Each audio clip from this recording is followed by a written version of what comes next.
Hello everyone, welcome to BrainMindia. Today we are going to discuss about lumbar spinal stenosis.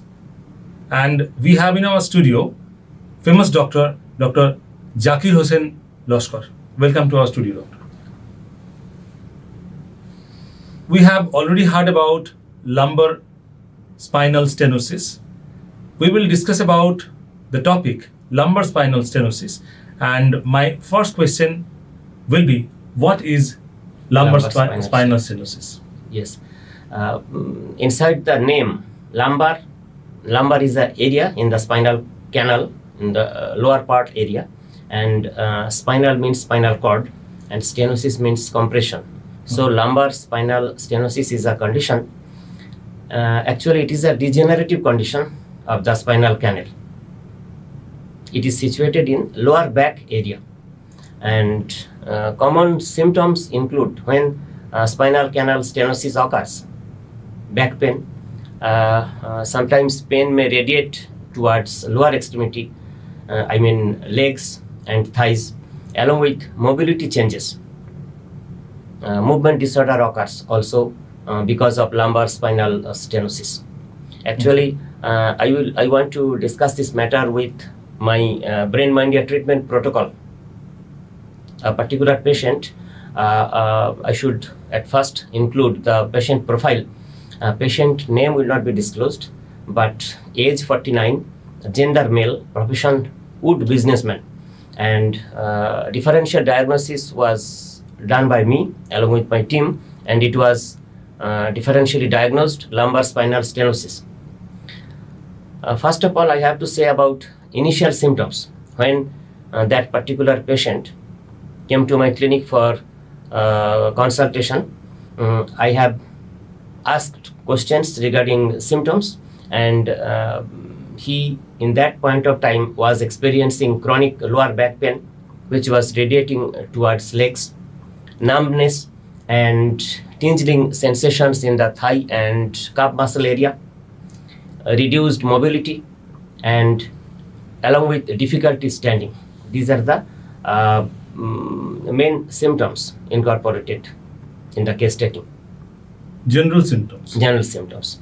Now I can tell about the treatment protocol. Through my BrainMindia protocol, I incorporated constitutional medicine, therapeutic medicine, along with one or two trisuretical medicines combinedly to get desired results. First of all, I will talk about constitutional medicine. The name of the constitutional medicine was Calmia latifolia tenem, to target relieving nerve pain, reducing inflammation, and addressing radiating symptoms. Next, for immediate relief, because of this condition, lumbar spinal stenosis, patient always wants to get relieved within a short span of time. For that purpose, I had to prescribe a medicine, Simissifuga racemosa mother tincture, which is aimed at improving musculoskeletal flexibility. It can reduce stiffness and enhancing mobility. Along with this mother tincture, a trituration called Plumba maceticum 3x. This is a great remedy focused to supporting nerve function and alleviating chronic lower back pain. So combined these three medicines, I continued the treatment process for 9 months, and patient got considerable amount of improvement. And in the last phase of this treatment, there was no relapsation. I should say about the progress of the treatment. Initial phase, I asked him to come after 2 months. For that purpose, initially I had given medicines for 2 months. Calmia latifolia, as I earlier said, 10 it was administered once a week. Simissifuga racemosa mother tincture along with Plumba maceticum 3x was administered twice a day. Simissifuga racemosa administered 20 drops with a little bit water in the morning empty stomach, and Plumba maceticum 3x trituration was given along with a little bit lukewarm water before retiring. Those two medicines combinedly can enhance all kind of pain related symptoms. And if you ask me about observations, after 2 months, when that very patient came next visit, he experienced symptomatic relief within two months, like lower back pain, intensity of the lower back pain decreased, and his movement disorder to some extent was improved. And next, for the intermediate phase, he was given 4 months medicine. At that point of time, hopefully, I decided to stop. I decided to stop mother tincture and trituration, because that point of time, constitutional medicine will work wonders. So, along with regimen and diet, I only continued in the intermediate phase Plumba metallicum 10m, which was the constitutional medicine in this special case. I observed after 4 months, patient said his levels of activities, performance has considerably improved. His professional tasks, he has been performing well, and all kinds of pain-related symptoms around the area of lumbar spinal was considerably improved. Next, I asked the patient to come after 6 months. When he came in that point of time, he expressed great satisfaction, because all kind of symptoms like nerve compression, like lower back pain, everything was well managed. So, in the conclusion, I can say BrainMindia protocol likewise effectively manage like other nerve-related, spinal canal-related diseases. This disease, lumbar spinal stenosis, can well manage through homeopathic medications. In this particular case of a 49-year-old patient, symptomatic relief was observed immediately within 2 months. Considerable improvement was observed within 4 months, and the treatment process I completed within 9 months with successfully addressed pain, improved mobility, and enhanced overall spinal health. And as in other cases, I always ask patients that he must come after 6 months for follow-up visit, so that because of discussion with him, I can decide whether there has been any relaxation phase or not.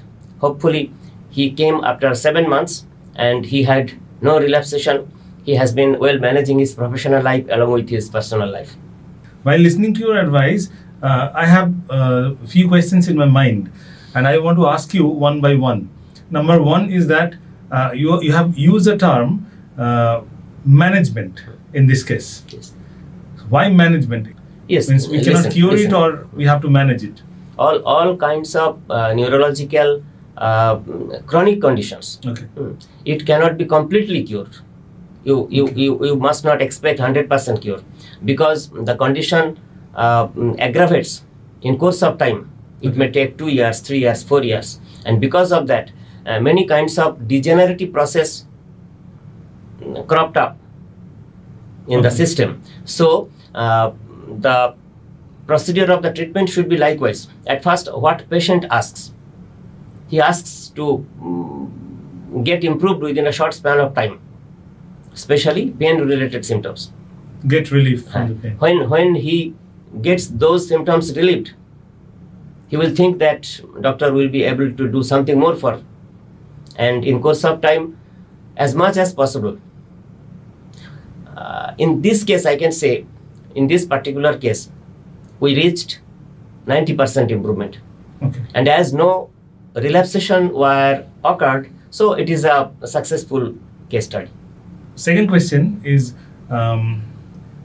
why it happens. You have said already about yes. the treatment, but what is the cause of it? No, faulty lifestyle and sleeping condition. Can you give us some example? Faulty lifestyle means what do you want to say? Suppose someone is living in a bed which is a spring bed. Okay. And that is a occupational hazard, it called. So that bed must not be used for sleeping. because we stay in bed for 6, 7, 8 hours, and when sleeping, if your body is looking like a boat, just a carved boat, then that will decrease the condition of the spinal cord health, spinal canal health. There should be proper sleeping posture also. sleeping We have posture. to think about the posture Yes, of sleeping. Okay, that is one of the points. More points are some people are working on so many areas in course of their life, and suppose someone has to use bike, Okay. using bike for 20 kilometers, 30 kilometers per day. Bike So, riding for long hours. For long hours, yes. Can yes. also trigger this trigger situation. this situation. Otherwise, any blow, contusion, spinal canal stenosis may occur. Okay. And one question is coming right now, in my mind, that is like lifting heavy loads can Yes, can be certainly. the cause. Can also be the major cause. Okay. So only one cause, because of only one cause, it does not occur. Okay. And repeatedly, if it has been going on, then it become a condition of lumbar spinal stenosis or this kind of so many diseases. Degenerative changes in the spinal cord, cervical spondylitis, spondylolisthesis, slip disc, several conditions are there. It seems that there are lots of things Lots are there, there. and it's a vast thing. Yes, it's a Like cause can be number of causes. But- If we think about the cause, it is not actually cause. It is Actually, it regarding should be these causes. regarding these conditions, if diagnosis is done properly and along the treatment line, if good quality medicines are administered and patient consider religious intaking of medicines, then improvement and best management, you may say almost cure, will also be done. Okay. The last question that comes to my mind, that is, you have already said about the protocol. You have already said about how to take the medicine, what are the doses, and what kind of medicines patients should take, or you have used. Yes. Okay. Now, after listening to this advices, if somebody who has the disease, lumbar spinal stenosis, after having your advice, if somebody takes the medicine, what will happen? Self-medication you're talking about. No, self-medication is always contraindicated. No one, listen, when we say something in front of camera, it means we are giving suggestions to doctors well versed in this discipline, neurology, homeopathy. So patient must not take medicines. Self-medication is always injurious for health, harmful for health. Definitely. It is just awareness. Because it is just awareness, and it is a technical guide for practicing doctors. Okay. So that's all for now. See you in the next video. Thank you.